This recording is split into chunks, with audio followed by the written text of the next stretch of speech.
हमारा मकसद मेन होना चाहिए डॉक्टर्स की अपॉइंटमेंट हुई है for the betterment of health care facilities, ना कि डॉक्टर प्राइवेट क्लिनिक्स में ज़्यादा भागे। सुबह भी हम डॉक्टर देखते हैं प्राइवेट नर्सिंग 5 बजे टाइम है सर्जरी का, 6 बजे टाइम है सर्जरी का। अब सुबह उठ के वहाँ जाओगे, जो डॉक्टर पहले वहाँ पर सर्जरी करके आएगा, 1 2 3 सर्जरी पेशेंट करके आएगा, उसके बाद वो किस कंडीशन में होगा जब हॉस्पिटल आएगा, कितना फ्रेश होगा। कि डॉक्टर्स की प्रैक्टिस हॉस्पिटल ड्रिवन प्रैक्टिस होती है। हॉस्पिटल में बैठे हैं तो इनकी प्रैक्टिस चलती है ज़्यादा, अगर हॉस्पिटल आज छोड़ देते हैं तो इनकी प्रैक्टिस 70% नीचे आ जाती है। तो कोई भी डॉक्टर नहीं छोड़ेगा। डॉक्टर्स की भी बहुत बड़ी लॉबी है। जिस वक्त ये बात चलती है, कोर्ट में भी केस था, जिस वक्त बात चलती है प्राइवेट प्रैक्टिस बैन करने की, डॉक्टर्स की लॉबी ये ऊपर जाकर उनको इन्फ्लुएंस करने लगती है। भाई अगर आप ये करोगे तो जम्मू में हाहाकार मच जाएगा, डॉक्टर्स रेजिग्नेशन दे देंगे, सारे हॉस्पिटल खाली हो जाएंगे, आपको डॉक्टर्स नहीं मिलेंगे। तो सरकार कहीं ना कहीं सोच में पड़ जाती है, क्या ऐसा अगर ऐसा हुआ तो हम क्या करेंगे। हमारे पास 4 नए मेडिकल कॉलेज हमें मिले, डोडा मिला, कठुआ मिला, उधमपुर मिला, हमें रजौरी में मिला। तो आज उनको 4 साल 5 साल एस्टेब्लिश हुए होने के बावजूद अगर वहाँ से रेफरल केसेस जम्मू में आए तो इससे ज़्यादा बदकिस्मती में समझता और गई। पेरीफेरी कमज़ोर क्यों? क्योंकि पेरीफेरी में जम्मू से कोई भी डॉक्टर हेल्थ का नहीं जाता। वो इसलिए नहीं जाता, वो कहता है एक बार चले गए तो दोबारा हमें वापस कोई नहीं लाएगा। इन अर्बन हेल्थ सेंटर्स में वही डॉक्टर्स बैठे हैं जो पिछले 25 साल में जम्मू से बाहर कभी गए ही नहीं पेरीफेरी में। आप लखनपुर में खड़ी कीजिए तो दिन को कोई नहीं 15-20 एम्बुलेंसेज आपको जम्मू से बाहर चंडीगढ़ जाती हैं, पंजाब में जाती हैं, अमृतसर जाती हैं। तो क्यों जाना? जब तक वो जाना बंद नहीं होंगी तब तक मैं समझूंगा हमारा हेल्थ सिनेरियो ठीक नहीं है। खुद मेरी मदर का हॉस्पिटल में था, जब उनको ज्यादा प्रॉब्लम होगी, ब्लीडिंग हुई, डॉक्टर को बुलाया गया, अंटाल जो डॉक्टर का था, गैस्ट्रो का नाम नहीं लूंगा, गैस्ट्रो का, 3rd डे वो आया। किस किस्म की आपके सीनियर डॉक्टर अंकाल होते हैं? 3rd डे वो डॉक्टर इमरजेंसी में आया। तो कैसी बातें करते हो आप? नहीं है, ये चीजें ग्राउंड पे हैं, सीनियर डॉक्टर नहीं आते और सीनियर डॉक्टर की एब्सेंस में ये चीजें घटती रहेंगी। नमस्कार, संवाद के एक नए अंक में एक बार फिर आप सभी का स्वागत है। और स्वास्थ्य संबंधी सेवाओं की अगर बात करें तो लगातार सरकार का प्रयास है कि डिसेंट्रलाइजेशन ऑफ जो स्वास्थ्य संबंधी सेवाएं हैं उनका किया जा सके, लेकिन उसके बावजूद भी कई तस्वीरें ऐसी आ रही हैं जहां पर न केवल डॉक्टर्स और अटेंडेंट्स के बीच स्कफल की स्थिति सामने आ रही है, और एक बड़ा मुद्दा सामने आ रहा है कि लगातार जो पेरिफेरी जहां पर गवर्नमेंट मेडिकल कॉलेजेस स्थापित किए गए हैं, नए स्थापित किए गए हैं, वहां से लगातार referral government medical college Jammu में किया जा रहा है। और ये कोई नई बात नहीं है, पहले भी इस तरह की ट्रेंड्स यहाँ पर थी, लेकिन नए गवर्नमेंट मेडिकल कॉलेजेस बनने के बाद ये उम्मीद थी कि जो रेफरल्स हैं वो कम होंगे, लेकिन तस्वीर अभी भी वही बयां कर रही है। और उसके साथ साथ एक बड़ा मुद्दा जो डॉक्टर्स और अटेंडेंट्स के बीच जो स्कफल है ये भी उग्र रूप लेता नजर आ रहा है। कुल मिलाकर ये सब किस ओर इशारा कर रहे हैं, और जो स्वास्थ्य संबंधी सेवाएं हैं उन पर एक बड़ा प्रश्न चिन्ह लगता नजर आ रहा है। इन सब मुद्दों पर बात करने के लिए मेरे साथ जुड़ चुके हैं जम्मू की बुलंद आवाज़ सरदार बलविंदर सिंह जी, जो जाने माने सोशल एक्टिविस्ट हैं, आरटीआई एक्टिविस्ट हैं, और कई जनहित मुद्दों को लेकर हमेशा समय समय पर सामने आते हैं। सर, स्वागत है आपका। नमस्कार विवेक जी। बलविंदर जी, सबसे पहले क्योंकि आप हमेशा तथ्यों के आधार पर विद फैक्ट्स को लेकर सामने आते हैं, और इसमें कोई दो राय नहीं है कि डिस्ट्रिक्ट लेवल पर गवर्नमेंट मेडिकल कॉलेज स्थापित किए गए थे। उद्देश्य ये था कि डिसेंट्रलाइजेशन ऑफ हेल्थ सर्विसेज, लेकिन वो तस्वीर अपने एम्स को, उद्देश्यों को पूरा नहीं कर रही। क्या कहेंगे? देखिए, बिल्कुल आपने जो बात कही दुरुस्त बात है। मैं पिछले 7-8 सालों से हेल्थ इश्यूज़ पे बड़ा काम कर रहा हूँ। मेरी पिटीशन भी कोर्ट में पड़ी है with regard to shortage of doctors. So काफ़ी आना जाना वहाँ लग रहा था, लोगों की बातें सुनने का मौका मिलता है। तो पहले हम ये देखते थे कि जम्मू मेडिकल कॉलेज ओवरबर्डन है, स्टाफ की शॉर्टेज है, डॉक्टर्स की शॉर्टेज है, पैरामेडिक्स की, उसके बावजूद ओवरबर्डन रहता है, क्योंकि पेरीफेरी में हमारे पास कोई ऐसा अच्छे इंस्टीट्यूशंस नहीं थे। अब 3-3 साल, 4-4 साल, 5-5 साल हो गए हैं, हमारे पास 4 नए मेडिकल कॉलेज हमें मिले, डोडा मिला, कठुआ मिला, उधमपुर मिला, हमें रजौरी में मिला। तो आज उनको 4 साल 5 साल एस्टेब्लिश हुए होने के बावजूद अगर वहाँ से रेफरल केसेस जम्मू में आए तो इससे ज़्यादा बदकिस्मती में समझता और गई। जिन उद्देश्यों को लेकर उनको अगर एस्टेब्लिश किया गया, वो आज तक अगर उनको 5 साल पूरे होने के बावजूद अभी वो पूरा इंफ्रास्ट्रक्चर वहाँ डेवलप नहीं कर पा रहे, तो इसके लिए मैं कहूँगा बदकिस्मती है रियासत के लोगों की। क्योंकि जब कभी कोई इंस्टीट्यूट खुला तो जिन नेताओं ने आके वहाँ इनॉग्रल स्पीचेस की तो बड़ी अच्छा लगता था सुन के, भाई वाकई अब हमें लोगों को बाहर नहीं जाना पड़ेगा। तो जब मैं 2013 की बात करूं, जब हमारा सुपर स्पेशलिटी खुला, गुलाम नबी आज़ाद साहब ने आके यहाँ एक स्पीच की, इनॉग्रल स्पीच की। उन्होंने कहा जी अब जम्मू के लोगों को जम्मू से बाहर पीजीआई में या एम्स में नहीं जाना पड़ेगा दिल्ली में, तो सारी उनको यार डोर स्टेप्स उनको जम्मू में ही मिलेगी। तो हमें भी सुन के बड़ा अच्छा लगा, भाई चलो आज जम्मू के लोगों की भी कहीं किस्मत खुली है, एक अच्छा इंस्टीट्यूट हमें मिला। लेकिन उसका हशर क्या हुआ? कुछ तो वो सियासत की पेंट चढ़ गया, वहाँ अंदर डिपार्टमेंट्स की इंटरनल टसल शुरू होगी, गैस्ट्रिक डिपार्टमेंट कौन हेड करेगा, दूसरा कौन करेगा। काफ़ी उस वजह से भी वो पूरे जो जितने डिपार्टमेंट वहाँ होने चाहिए थे वो वहाँ इस्टेब्लिश नहीं हो पाए। सो लोगों के साथ वायदे किए जाते हैं, मैं समझता हूँ बहुत ही कीमती जानें चली जाती हैं इन वजह से, नेग्लिजेंस की वजह से, शॉर्टेज ऑफ डॉक्टर्स की वजह से, पेरीफेरी में ट्रीटमेंट ना होने की वजह से। मेरी जो पिटीशन कोर्ट में लगी हुई थी वो इसीलिए थी कि पेरीफेरी को स्ट्रेंथन करो, पेरीफेरी में डॉक्टर दो।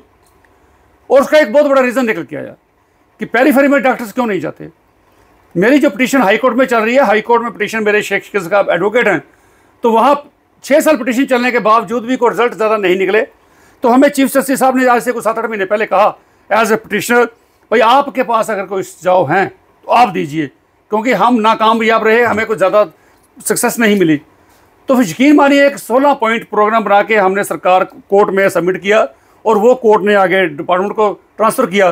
तो मेरी सकीना टीचर से 1-to-1 मेरी पर्सनल मीटिंग में हुई थी, उनको भी बताया बड़े अच्छे मुद्दे थे। सबसे पहले पेरीफेरी कमज़ोर क्यों, क्योंकि पेरीफेरी में जम्मू से कोई भी डॉक्टर हेल्थ का नहीं जाता। वो इसलिए नहीं जाता, वो कहता है एक बार चलेगा तो दोबारा हमें वापस कोई नहीं लाएगा। तो जो मेरी सजेशन कोर्ट में दी थी उसमें सबसे बड़ी सजेशन थी भाई online uniform transparent transfer policy. जब तक ये नहीं होती तब तक वो डॉक्टर्स बाहर नहीं जाएंगे। जो एक बार चला जाता है उसको वो वापस 8-10 साल नहीं आता। और उसमें एक मैंने ये कहा था कि जम्मू में जो अर्बन हेल्थ सेंटर्स हैं 15 इनको बंद किया जाए, इनकी जम्मू में ज़रूरत नहीं है। क्योंकि जितने भी अर्बन हेल्थ सेंटर जम्मू में है वहाँ से हार्डली जो इंस्टीट्यूट है 1 किलोमीटर, 1.5 किलोमीटर, 2 किलोमीटर, 3 किलोमीटर। तो जो लोग 30-30 किलोमीटर पहाड़ों से पैदल चल के आते हैं उनके लिए क्या, यहाँ पर आप मैंने स्टडी किया RTI में, इन अर्बन हेल्थ सेंटर्स में वही डॉक्टर्स बैठे हैं जो पिछले 25 साल में जम्मू से बाहर कभी गए ही नहीं पेरीफेरी में। वो जम्मू के अंदर में विद इन म्यूनिसिपल लिमिट्स ही घूमते हैं 10 किलोमीटर रेडियस के अंदर। तो ये कहाँ की, अगर आप सचमुच चाहते हो कि लोगों का भला करने के लिए, मेडिकल उनको फैसिलिटीज़ डोर स्टेप पे देने के लिए इन चीज़ों से ऊपर उठना पड़ेगा, सियासत से ऊपर उठना पड़ेगा, तो भाई भतीजाबाद से ऊपर उठना पड़ेगा। तब जाके कहीं आप डॉक्टरों को जो पेरीफेरी में भेजोगे, एक अच्छे काबिल डॉक्टर भेजोगे, तब पेरीफेरी से रेफरल कम होंगे, पेरीफेरी में उनको अच्छा ट्रीटमेंट मिलेगा। और उसके बाद डॉक्टर्स की भी सोचते हुए मैंने ये भी वहाँ सुझाव दिया कि एक पेरीफेरी में लिविंग कंडीशंस को ठीक किया जाए। डॉक्टर्स के पास वहाँ स्टाफ नहीं है, डॉक्टर्स को वहाँ कहीं पर थ्रेटनिंग की जाती है, उनके पास क्वार्टर्स नहीं है। और हमने फिर उनको ये भी कहा कि अगर डॉक्टर जो बाहर जाता है रूरल एरिया में, उनको हायर स्टडी में जाने के लिए वो बेनिफिट्स दीजिए, वो नंबर काउंट कीजिए ताकि उनको कोई बेनिफिट मिले। और एक सबसे बड़ी बात आप देखेंगे, जो गांव में काम करता है उसको HRA 9%, जो सिटी में काम करता है HRA 18%। ये मैंने उस CM साहब से भी बात मीटिंग में कहा था, भाई HRA सिटी में डबल करने की जरूरत नहीं है, HRA जो गाँव में जाए, रूरल एरिया में जाए, उनको HRA डबल कर दो ना, तब जाकर उनको इंसेंटिव्स मिलेंगे तो जाएंगे, पेरीफेरी में काम करेंगे। इंसेंटिव्स आप उनको कुछ नहीं दोगे तो वो कैसे जाएंगे। तो ये कुछ चीज़ें थी। और एक मैंने ये कहा था कि ऑनलाइन एक मैकेनिज्म डेवलप कीजिए कि जहाँ पर डॉक्टर्स को अगर कोई मशीनरी खराब है, कोई इक्विपमेंट खराब है, कोई प्रॉब्लम है, वो ऑनलाइन रिडर्सल में डाले और विद इन 24/7 उसका वो खत्म ठीक हो जाए। क्योंकि जिनके पास अगर कोई शॉर्टेज है वो कहते हैं हम लेटर लिखते हैं, लेटर का जवाब 4 महीने के बाद आता है। तब तक जो लोकल पेशेंट वहाँ आते हैं, जब उसकी डेफिशिएंसी की वजह से उनको सफ़र करते हैं, फिर वो झगड़ा करते हैं। इसलिए एक ऑनलाइन एक पोर्टल ऐसा हो डॉक्टर्स के लिए कि वो उस पोर्टल में डालें कि हमें ये शॉर्टेज है, हमारे एक्सरे टेक्नीशियन नहीं है, हमारी मशीन ख़राब है, तो वो विद इन 24/7 उनका डिस्पोजल हो 24 आवर्स, तो तब जाके वो चीज़ें हो सकती हैं। और एक बात और बोल, कई बार हमें डॉक्टरों ने कहा जी जो सीनियर सर्जन है उनको ऐसी जगह भेज दिया यहाँ OTs नहीं है। आज की डेट में भी कुछ ऐसी जगह स्पोर्ट्स स्पेशलिस्ट हमारे डॉक्टर्स भेज दिए गए हैं जहाँ OT नहीं है, एनेस्थेसिक डॉक्टर नहीं है, वो वहाँ उनकी सर्विसेज आप यूटिलाइज ही नहीं कर पा रहे। जो ऐसे हमारे स्पेशलिस्ट हैं इनको प्रॉपर जगह पे दीजिए ना। तो हॉस्पिटल्स का भी और पूरे जम्मू कश्मीर में एक हेल्थ का ऑडिट होना चाहिए इंस्टीट्यूशन का, भाई कहाँ कहाँ मशीनरी आइडल पड़ी है और कहाँ कहाँ पर नहीं, जहाँ जरूरत है वहाँ नहीं है। कई जगह मशीनरी नहीं है और कई जगह आइडल पड़ी है। इसका जब तक ऑडिट नहीं होता ये चीज़ें सामने नहीं आती। और मैं समझता हूँ सरकार भी, पिछली सरकारों ने भी सेहत की तरफ ज़्यादा ध्यान नहीं दिया। 10 साल हो गए, पिछली सरकार भी रही, उसमें भी जो शॉर्टेज थी डॉक्टर्स की किसी ने नहीं पूरी की। अब सरकार नहीं आई है, 8-9 महीने इसको भी हो गए हैं, तो कहीं ना कहीं उलझे रहते हैं। हेल्थ सिनेरियो एक ऐसा है जो हमारी रियासत को बहुत बड़ा कहीं ना कहीं लोगों को सेटबैक मिलता है। आज भी मैं कहूँगा हमें तसल्ली तब होगी भाई हमारा हेल्थ सिनेरियो अच्छा होगा जिस दिन लखनपुर से मेटाडोर हमारी एम्बुलेंस भर के बाहर जानी बंद हो जाएगी। आज भी आप लखनपुर में खड़ी कीजिए तो दिन को कोई नहीं 15-20 एम्बुलेंसेज आपको जम्मू से बाहर चंडीगढ़ जाती हैं, पंजाब में जाती हैं, अमृतसर जाती हैं। तो क्यों जाना, जब तक वो जाना बंद नहीं होंगी तब तक मैं समझूंगा हमारा हेल्थ सिनेरियो ठीक नहीं है। और विवेक जी एक बात और कहूँ कि मैं कहता हूँ ठीक है हमारे प्रिंसिपल साहब आशुतोष जी अच्छा काम कर रहे हैं, लेकिन फिर भी कई बार जब तक सरकार में बैठे लोग इस चीज़ को एडमिट नहीं करेंगे कहीं ना कहीं कमज़ोरियां हैं। जैसे आप जिस स्कफल की बात की GMC में हुआ, बदकिस्मती है, ऐसा नहीं होना चाहिए, क्योंकि वहाँ भी हमारे बच्चे बच्चियाँ काम करते हैं, छोटे पीजीज हैं काम करते हैं, जितनी उनके पास काबिलियत है काम करते हैं। और इन एब्सेंस ऑफ कहीं ना कहीं सीनियर डॉक्टर्स के वो भी कई बार घबरा जाते हैं, जब तक पीछे कोई सीनियर ना खड़ा हो वो भी कई बार घबरा जाते हैं। और वो कई बार पेशेंट सीरियस आते हैं, लेकिन जब जिसका पेशेंट होता है उसके लिए वो सबसे कीमती होता है, वो चाहता है इसको बचाए ज़्यादा से ज़्यादा, क्योंकि पीजीआई से वो आया था। अब उसमें गलती किसकी है मैं उसके बारे में कुछ नहीं कहूँगा, क्योंकि आज बात करना पेशेंट्स के भी, उन लोगों के भी इमोशंस हैं जिनके घर का शख्स गया, और डॉक्टर्स जी जो वहाँ काम करते हैं किन हालातों में काम करते हैं। कई बार हमने देखा 18-18 घंटे भी काम करते हैं। आखिर इसको कुछ ना कुछ इंट्रोस्पेक्शन करने की जरूरत है, भाई क्यों ऐसा हो रहा है, बार बार झगड़े क्यों होते हैं लोगों के। और ट्रस्ट डेफिसिट है, कहीं ना कहीं ट्रस्ट डेफिसिट इस इंसिडेंस के बाद और बढ़ा। फिर जो बाहर से चलता वो कहता नहीं जी जम्मू पेशेंट मर जाता है, जम्मू में कुछ सीनियर डॉक्टर नहीं देखता, मर जाता है। ये ट्रस्ट डेफिसिट बहुत बड़ी बात है। अच्छा, आप जम्मू में जो लोग वहाँ पर ट्रीटमेंट नहीं करवाते, मेडिकल प्राइवेट क्लिनिक्स में जाते हैं, जम्मू मेडिकल कॉलेज के हेल्थ के डॉक्टर्स वही शाम को ड्यूटी आवर्स के बाद वहाँ जाकर उनकी सर्जरी करते हैं। मैं उस पर बात करूँगा, लेकिन एक इंपॉर्टेंट चीज़ जो आपने स्टार्टिंग से ही हम बात करके चल रहे हैं, रेफरल का जिक्र किया और एम्स का आपने जिक्र किया कि टेरिटरी हेल्थ केयर को लेकर एम्स की स्थापना की गई थी। लेकिन रेफरल्स की अगर बात करें, हैरानी की बात है, आंकड़े आपके पास हैं, आपने वो सामने लाए हैं कि एम्स से रेफर होकर जीएमसी आ रहे हैं, जबकि उल्टा होना चाहिए। और सबसे महत्वपूर्ण बात कि जो पेशेंट्स कार्डिक का है या फिर टेरिटरी हेल्थ केयर का है, वो इमरजेंसी जीएमसी में जाता है, जबकि उसको एम्स में जाना चाहिए या फिर सुपर स्पेशलिटी में जाना चाहिए। क्या कहेंगे? देखिए, ये तो पहले मैं आंकड़े दर्शकों के साथ थोड़े से शेयर कर लूँ। एम्स में भी से भी अगर यहाँ पर कहीं रेफ़र किए जाते हैं, फिर तो इससे बड़ी बदकिस्मती मैं समझता हूँ रियासत के लिए और कुछ नहीं होती। देश के हमारे ऑनरेबल प्राइम मिनिस्टर साहब मोदी साहब ने 2024 में इसका उद्घाटन किया, और फिर हमें लगा था वाकई अब प्रधानमंत्री जी के मुंह से जो बात निकली है तो वो उस पर ग्राउंड पे वो चीज़ें दिखाई देंगी। आज तक अगर एक साल गुजर जाने के बाद भी एम्स में जनवरी में 44 पेशेंट्स, फरवरी में 28, मार्च में 38, अप्रैल में 41, मई में 12, जून में फिर 22। ये बड़ी हैरानगी की बात है। रेफर हो गए जीएमसी, रेफर हो गए CIC, प्राइमरी हेल्थ सेंटर्स, सब डिस्ट्रिक्ट हॉस्पिटल, डिस्ट्रिक्ट हॉस्पिटल से कोई केसेस आए तो समझ आ सकती है। एम्स जिसका नाम ही अपने आप में एक रुतबा रखता है एम्स, तो अगर उसके पेशेंट भी जम्मू में रेफर हो तो इससे बड़ी बदकिस्मती और नहीं हो सकती। तो मैं वहाँ के भी जो हमारे CO साहब हैं, जितनी बार भी उन्होंने प्रेस कॉन्फ्रेंस की, मीडिया में कहा कि बहुत ही अपने आप में ये कहा कि बहुत ही सुपर स्पेशलिटी हॉस्पिटल हमारे पास। एक बात कहूँ, जब तक वहाँ पर डॉक्टर्स साउथ से बाहर से नहीं लाएंगे, कई बार पेशेंट्स को ये भी लगा, कहते जी हम गए वहाँ पर डॉक्टर देखा तो हमारा यही डॉक्टर था जो यहाँ बैठता है, हम वहाँ से वापस आ गए। तो लोगों को थोड़ा सा ये भी एक साइकोलॉजिकली रहता है। डॉक्टर्स हमारे रियासत में भी बड़े अच्छे डॉक्टर्स हैं, मैं इनका भी कोई कंपैरिजन नहीं है, जो अच्छे हैं तो बहुत अच्छे हैं। डेडिकेशन की कमी कहीं ना कहीं है, जो मिशन मोड पे डॉक्टरों का काम होना चाहिए प्रोफेशन, वो उस चीज़ की कमी है। लेकिन डॉक्टर बड़े काबिल हमारे पास भी हैं। नहीं वहाँ पर जैसे 2013 में आज़ाद साहब ने कहा था मैं 50% डॉक्टर्स बाहर से दूंगा, लेकिन एक भी डॉक्टर बाहर से आना तो दूर, जम्मू से ही 50% की, आज भी सुपर स्पेशलिटी 50% डॉक्टर्स की शॉर्टेज चल रही है। सो एम्स में भी मैं वेबसाइट उनकी 2 दिन पहले भी खोल के देख रहा था, वहाँ भी डॉक्टर्स की बहुत ज़्यादा शॉर्टेज है, डॉक्टर्स नहीं है, स्पेशलिस्ट नहीं है। जो कुछ हैं भी, कुछ जम्मू के लोकल्स हैं, तो वो लोगों का भरोसा टूटता है कि एम्स का मतलब था एक ऑटोनमस बॉडी और वहाँ पर सुपर स्पेशलिस्ट ट्रीटमेंट वहाँ में मिलेगा। अगर आज भी वहाँ पर लोगों को वो ट्रीटमेंट नहीं मिलेगा तो इससे बाद लोग कहाँ जाएंगे। जो एक चीज़ मैं आपसे और भी जानना चाहूँगा, सुपर स्पेशलिटी का जो डोमेन था वो था टेरिटरी हेल्थ केयर को लेकर, लेकिन विडम्बना ये है कि टेरिटरी हेल्थ केयर के या फिर कार्डिक के जो पेशेंट्स हैं, जो गोल्डन आवर्स के हम बात करते हैं बचाने के लिए, वो GMC जम्मू में रेफ़र किए जाते हैं या इमरजेंसी पहुँचते हैं और वहाँ से फिर उनको भेजा जाता है। क्या ये बेहतर नहीं है कि सीधे उनको सुपर स्पेशलिटी रेफ़र किया जाए, सही समय पर सही इलाज और जान बच सकती है? देखिए विवेक जी, मैं भी नॉन प्रोफेशनल हूँ, आप भी नॉन प्रोफेशनल हैं, लेकिन इस वक्त जो हमारे those who are sitting at the helm of affairs मैं कहूँगा, हमारे कमिश्नर साहब आबिद साहब वो भी डॉक्टर हैं जी, हमारी स्किन एडिटर जी वो भी मेडिकल प्रोफेशन से हैं।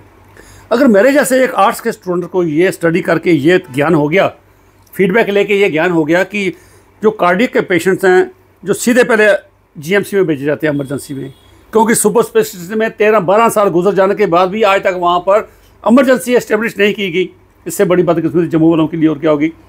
आज भी जो डॉक्टर्स और मेडिकल टर्मिनोलॉजी में ये कहा जाता है कि कार्डियक पेशेंट के लिए किसी भी ट्रॉमा के, किसी एक्सीडेंट केस में भी फर्स्ट आवर जो बड़ा गोल्डन आवर होता है, और जब उसको मेडिकल करने में लाया जाता है पेशेंट को कार्डियक के, तो वहाँ सबसे पहले तो उसका चेक किया जाता है, उसकी एंजियोग्राफी की जाती है कि और जो टेस्ट किए जाते हैं भाई कहीं हार्ट की कितनी अटैक किस किस्म का है, अगर देखते हैं ब्लॉकेज है उसके बाद उसको फिर इमीडिएटली एंजियोप्लास्टी की ज़रूरत पड़ती है, जैसे स्टंट डालते हैं, तो उसकी फैसिलिटी वहाँ पर नहीं है। फिर उसका आधा घंटा, पौना घंटा, 1 घंटा वहाँ पर ज़ाया कर देते हो, वेस्ट करते हो, फिर उसके बाद कहते हो नहीं जी आप इसको वहाँ ले जाओ। तो मैं ऐसे समझता हूँ सरकार को चाहिए इमीडिएट इसका संज्ञान ले। इससे पहले जो एक हमारे डायरेक्टर हेल्थ के रहे यहाँ प्रिंसिपल मेडिकल कॉलेज है, मैं उनका पढ़ रहा था, अपने टाइम में उन्होंने 2 बार लिखा सरकार को भाई यहाँ एक तो हेलीपैड दिया जाए, हेली फैसिलिटी दी जाए, और वो उस प्रोजेक्ट में भी थी भाई हेलीपैड की फैसिलिटी दी जाए, क्योंकि न्यूरो के पेशेंट्स को, कार्डियक पेशेंट्स को ये फैसिलिटी अवेलेबल, तो हेलीपैड बनाया जाए। दूसरा वहाँ पर इमरजेंसी कार्डियक की वहाँ एस्टेब्लिश की जाए। लेकिन उसके बावजूद मैं हैरान हूँ, मैं समझ नहीं आता कि सरकार इन चीज़ों को सीरियसली क्यों नहीं लेती।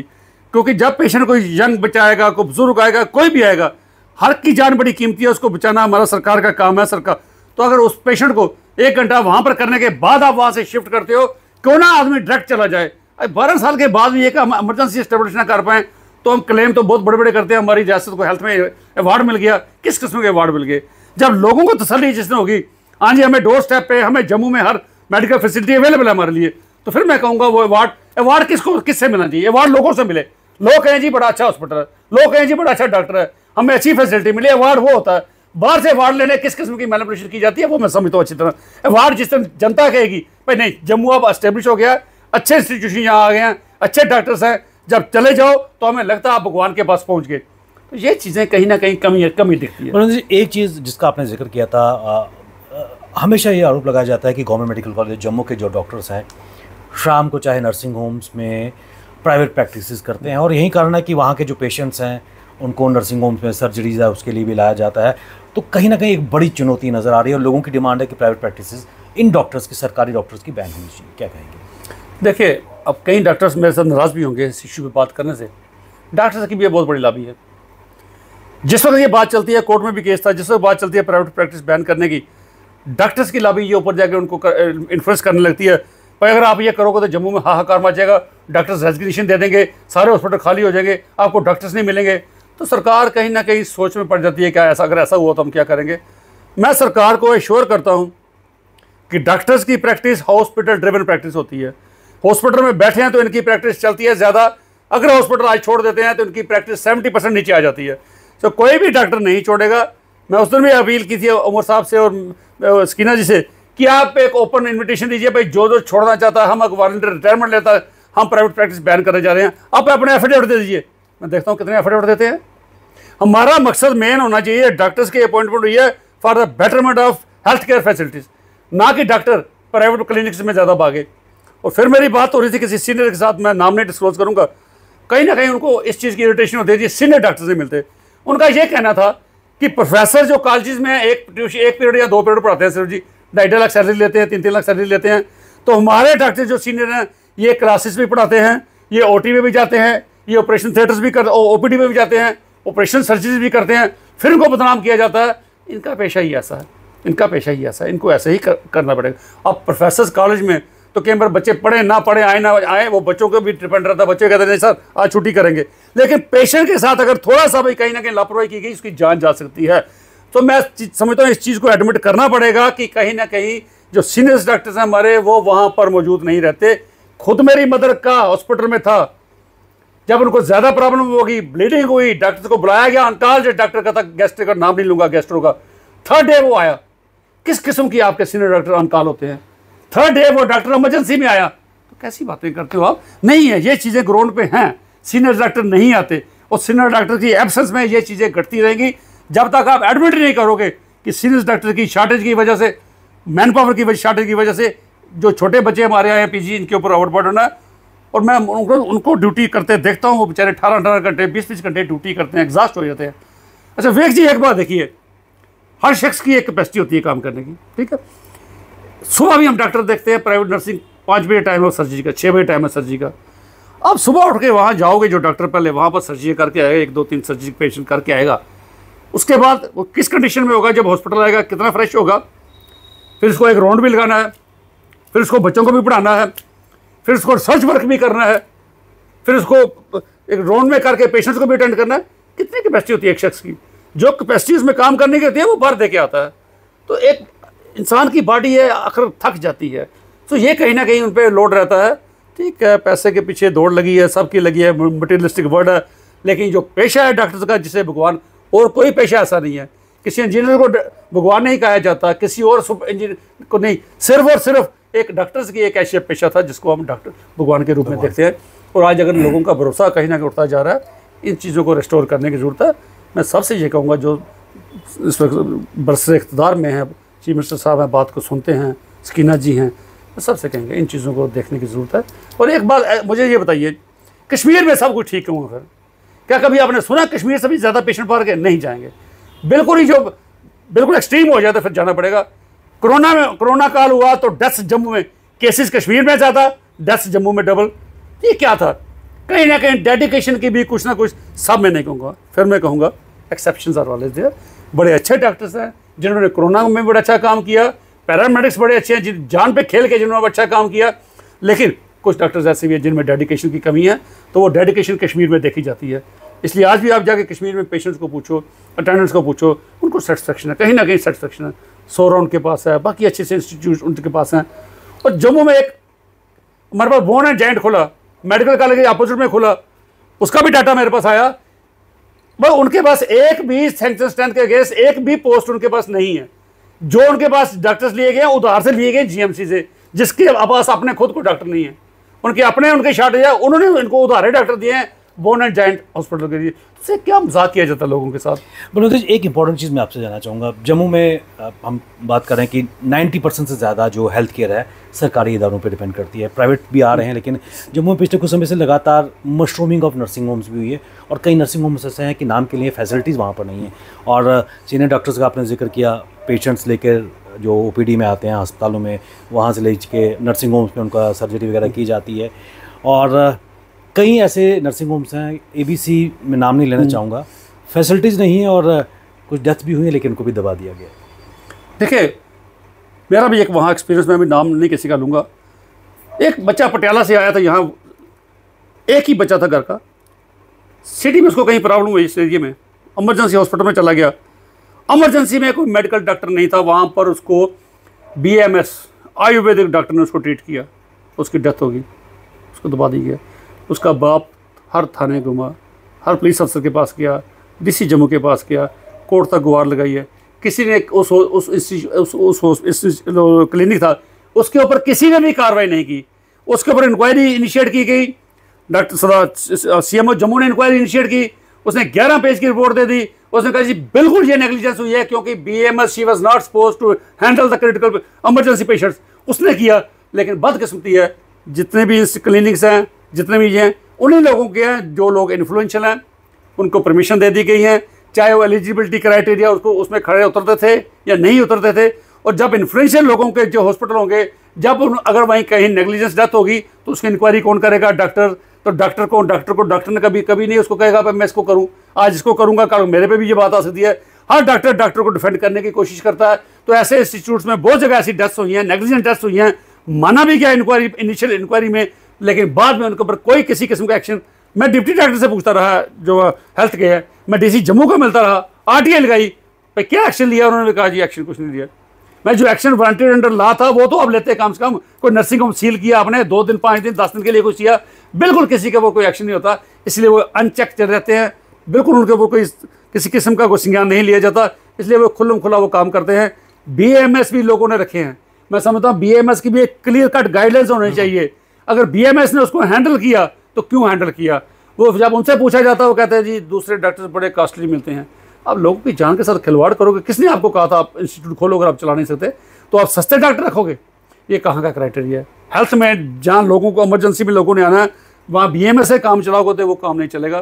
खैर उनका चल रहा है क्योंकि उनको ऊपर कोई चेक नहीं है, सख्ती नहीं है। जब तक अकाउंटेबिलिटी नहीं होगी, सख्ती नहीं होगी, ये चीज़ें इसी तरह चलती रहेगी, लोगों की जान जाती रहेगी, लोग बोलते रहेंगे, चलता रहेगा, लेकिन किसी के ऊपर ज़्यादा सख्ती नहीं होगी, ये काम रुकने वाला नहीं है। एक महत्वपूर्ण इशू मैं आपसे भी और भी डिस्कस करना चाहूँगा। आयुष्मान भारत स्कीम की अगर बात करें, फ्लैगशिप कार्यक्रम है कि केंद्र सरकार का, उसका फ़ायदा आम आदमी को भी मिल रहा है, और खासकर प्राइवेट हॉस्पिटल्स में भी जो बड़े बड़े नाम हैं वहाँ पर भी फैसिलिटी मिल रही है। लेकिन प्राइवेट सेक्टर्स में जो इनकी रिइंबर्समेंट है अभी तक नहीं हो रही है, अमाउंट्स करोड़ों में है और अभी तक इसकी तस्वीर भी साफ नहीं हो रही, और उससे भी कहीं ना कहीं जो प्राइवेट सेक्टर है वो भी पिसता हुआ नज़र आ रहा है जब in the absence of finance. देखिए विवेक जी, मैं सरकार के कामों का क्रिटिक्स रहा हूँ, लेकिन ये एक ऐसी स्कीम थी जिसके लिए मैं उनका बहुत बहुत शुक्रिया करता हूँ, बहुत ही अप्रिशिएट करता हूँ। लेकिन इसमें भी एक चीज़ को मैं नहीं ठीक मानता कि जो सारे लोगों को आप ये स्कीम के दायरे में ले आए हो। मेरे जैसा शख्स एक 10-20 लाख की गाड़ी रख सकता है, कहने को तो मैं कहूँगा वो मुफ्त में कुछ मिलता है सब कुछ ले लो। मैं खुद एडमिट करता हूँ इस स्कीम में ये चीज़ बहुत बड़ा गुनाह है। जो BPL है उसको दे दो यार, उस बेचारे को फ्री ऑफ कास्ट दे दो, हर चीज़ दे दो। जो लोग बड़े बड़े घरों में कोठियाँ रहते हैं, 2-5-10 करोड़ की कोठी में रहते हैं, 2-2 करोड़ की गाड़ी देखी है, उसको इस दायरे में लाना ये उचित नहीं है। इसी वजह से आपकी ये स्कीम का फेलियर हो रहा है। और दूसरा जो इस स्कीम में भी एक बहुत बड़े स्कैंडल चल रहे हैं, इस स्कीम में भी स्कैंडल चल रहा है। अच्छा, कुछ तो इसके पैकेजेस में भी कहीं ना कहीं फ़र्क है। कोई गरीब आदमी आता है मेरे पास, तो वो पेशेंट फ़ोन करते हैं, हर पैकेज का पैकेज किया गया, भाई ये 60,000 का पैकेज है, ये 80,000 का है, या 15,000 का है। एक तो जो GMC में आता है, अगर उस पैकेज का 50,000 का है, पर डे उसकी मेडिसिन का भी रेट है, भाई इसको इतनी मेडिसिन मिलनी है, लेकिन उसके 20,000 के इंजेक्शन रोज लग रहे हैं, उसको वहाँ से मिल रहा है 25,000 रुपया, 17,500 रुपया वो आप कहाँ से करेगा। वो ये सोचते हैं भाई हमें 5 लाख के अंदर कवरेज है, लेकिन ये ऐसा नहीं है। लोगों में ये भी एक क्लियर नहीं है कंसेप्ट, भाई क्या है 5 लाख। वो समझते हैं जो भी बीमारी होगी वो जितना उस पर खर्चा कर, नहीं, हर ट्रीटमेंट के लिए एक पैकेज बना हुआ है। तो लोग ऐसे ही बहुत खज्जल हो रहे हैं भाई, जिनको वो पैकेज में नहीं आ रहे, पैकेज पूरा नहीं हो पा रहा और एक्सीड करता है, तो डॉक्टर उसको वो मेडिसिन नहीं देते, फिर वो बेचारे कहीं और से मांग के वो लाते हैं। मेरी सरकार से ये सबमिशन है, सब लोगों को इसमें इन्वॉल्व ना करके BPL के कैटेगरी के लोगों को, जो वीकर सेक्शन है, उनको ये ट्रीटमेंट दे दीजिए, तो वो उनको बता दीजिए। इस वजह से आप बच पाएंगे, वरना आज के दौर में आप डिफॉल्टर हैं। जो प्राइवेट इंस्टीट्यूशन में आपने करवाए हैं केसेस, फिर वो नहीं करेंगे। जब एक जी प्राइवेट इंस्टीट्यूशन में भी इसका एक स्कैम है। उसमें यह है कि हॉस्पिटल से अपनी मर्जी के मुताबिक वो एक पैकेज लिए हैं, भाई हम ये पैकेज करेंगे। फिर वहाँ भी क्या होता है, अगर 60,000 का कोई पैकेज है, कोई नी रिप्लेसमेंट का पैकेज है 80,000 का, फिर वो पेशेंट को कहते हैं भाई ये 80,000 के पैकेज में ये जो नी का है ये सस्ता है, ये ठीक नहीं है, ड्यूरेबल नहीं है, आपको दोबारा प्रॉब्लम हो सकती है। जब जिस पेशेंट को आप ऐसी बात कहते हो, वो क्या कहेगा भाई ये लगाओ, वो कभी नहीं कहेगा ये लगाओ, फिर कहेगा अच्छा डॉक्टर साहब क्या करना, कहता हम आपको बढ़िया लगाएंगे, उसके लिए 30-40 हज़ार आपको एक्स्ट्रा देना पड़ेगा, हम करेंगे। ये चीज़ कहीं ना कहीं कंसेप्ट क्लियर नहीं है। और मैं ये भी आपको कहूँ, आयुष्मान में भी जो क्वालिटीज़ रखी गई हैं बड़ी अच्छी सोच समझ के रखी गई हैं, जॉनसन के इम्प्लांट्स रखे गए हैं, लेकिन वो डॉक्टर्स कहीं ना कहीं उसको गुमराह करते हैं, भाई जो पैकेज में जो सिस्टम है वो ठीक नहीं है। वो भी एक बहुत बड़ा, लोगों में बहुत बड़ी हरासमेंट है। हर शख्स को हर हॉस्पिटल में एडिशनल पैसे देने पड़ते हैं, पैकेज से बाहर जाके देने पड़ते हैं। स्टंट ठीक नहीं डाला जाता, भाई ये नहीं, ये सस्ता है, ये आपको 10 साल के बाद तकलीफ दे सकता है, पेसमेकर ये नहीं चलेगा, आपको ये पेसमेकर डालना है। ये भी कंसेप्ट सरकार को कहने की क्लियर करना चाहिए और लोगों में ये बताना चाहिए भाई हमने जो इस आयुष्मान में जो चीज़ें अप्रूव की हैं वो वर्ल्ड क्लास की हैं, उसमें से कोई भी ऐसी नहीं है जिसकी क्वालिटी से कंप्रोमाइज़ किया गया हो। तो ये कहीं ना कहीं लोगों को गुमराह करके उनसे ओवरचार्जिंग की जाती है। चलते चलते एक चीज़ मैं आपसे जानना चाहूँगा, डॉक्टर अटेंडेंट कॉन्फ्लिक्ट को कम करने के लिए ऐसा फीडबैक ये भी आ रहा है कि जो अटेंडेंट्स पेशेंट के साथ आते हैं उनकी संख्या काफ़ी होती है, उनको भी कहीं ना कहीं स्ट्रीमलाइन करने की आवश्यकता है। प्राइवेट हॉस्पिटल में चले जाएं, पेशेंट्स बाहर ही आएंगे और पेशेंट अंदर जाएगा, तीमारदार अटेंडेंट बाहर ही रहेंगे।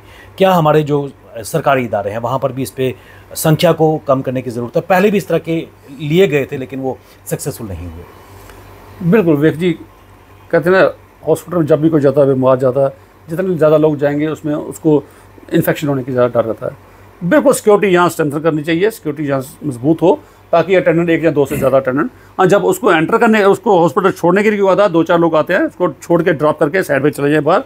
बिल्कुल आपने ठीक कहा, जो चीज़ अगर प्राइवेट हॉस्पिटल में चल सकती है तो गवर्नमेंट हॉस्पिटल में क्यों नहीं? कानून सबके लिए बराबर होना चाहिए। ठीक है, लोगों के ग्रीवेंसेस जेन्युइन भी हो सकते हैं, कई बार गलत भी उसको प्रोजेक्ट किया जाता है तो कई बार जेन्युइन भी होते हैं, लेकिन कम से कम इन चीज़ों को देखते हुए, बाकी पेशेंट्स को देखते हुए, डॉक्टर की सेफ्टी को भी देखते हुए यहाँ वहाँ पर सिक्योरिटी का बंदोबस्त ठीक होना चाहिए। जो डॉक्टर भी हैं वो बेखौफ होकर काम कर सकें। डर के माहौल में काम करना भी दिमाग में स्ट्रेस बना रहता है, वो भी प्रॉपर अपनी ड्यूटी डिस्चार्ज नहीं कर पाते, कहीं ना कहीं डर, एक फियरलेसनेस वहाँ नहीं होनी चाहिए। तो मैं समझता हूँ सिक्योरिटी बिल्कुल होनी चाहिए वहाँ पर। अटेंडेंस 1 या 2 के बाद ज़्यादा अटेंडर की अंदर एंट्री अलाउड नहीं होनी चाहिए। परंतु इसमें कोई दो राय नहीं है कि आपने एक अलग लगाई है, और खासकर स्वास्थ्य संबंधी सेवाओं की अगर बात करें, काफ़ी कुछ करने की आवश्यकता है। कई लूप होल्स अभी भी सिस्टम में हैं और इन लूप होल्स को एड्रेस किया जाए तब जाकर जो health care to the people decentralisation की बात है वो मुहिम रंग लाएगी और इस तरह के जो अटेंडेंट डॉक्टर कॉन्फ्लिक्ट है बचा जाएगा, रेफरल कम हो, पेशेंट सही सकुशल घर वापस आए, एक नई अलग जगह पाए। आप हमारे साथ जी। मैं विवेक जी ये भी कहूँगा कि इस इशू पे इसको सिंसियरिटी से लेने की ज़रूरत है और प्रायोरिटी पे लेने की ज़रूरत है। और दूसरा, सरकारों को हेल्थ बजट अपना बढ़ाना पड़ेगा। हमारा सेंटर का भी हेल्थ बजट कम है, बाकी जो डेवलप कंट्रीज के मुकाबले में बहुत कम है। यहाँ पे हेल्थ बजट को बढ़ाने की ज़रूरत है। हेल्थ बजट बढ़ाने से ही कुछ चीज़ें ये काफ़ी हद तक दूर हो सकती हैं। जब तक स्टाफ की आप डेफिशिएंसी को दूर नहीं करेंगे, मैन पावर नहीं देंगे, इंफ्रास्ट्रक्चर पूरा प्रॉपर नहीं करेंगे, तो ये चीज़ें, ये कन्फ्लिक्ट चलता रहेगा। इसको दूर करने के लिए बजट को बढ़ाने की ज़रूरत है और लोगों में एक भरोसा जागे, एक लोगों को, तो उसके लिए भी कोई कदम उठाने की ज़रूरत है। अब उसके ऊपर ज़्यादा राय एज ए नॉन प्रोफेशनल मैं नहीं दे सकता, लेकिन ये कहता हूँ जो एक्सपर्ट्स हैं उनकी टीम कॉन्स्टिट्यूट करके, और ये भी मैंने लास्ट में रह गया कि जो रेफरल इंस्टीट्यूट, जो रेफरल पेशेंट्स बाहर से आते हैं, उनका एक ऑडिट के लिए, एक मैंने पहले भी डिमांड की थी सीएम साहब से, ऑडिट के लिए एक कमेटी का एक्सपर्ट्स की कॉन्स्टिट्यूट की जाए, ताकि उनको पता लगे अगर हम कोई अननेसेसरी जो जस्टिफाइबल नहीं था, हमने वो रेफर किया, वहाँ पर उसकी ऑडिट होगा। अगर हमारा कसूर पाया गया तो हमारे ऊपर गाज गिरेगी, उनको डर बैठेगा। जब तक ऐसा डर नहीं बैठेगा तब तक ये रेफरल चलते रहेंगे।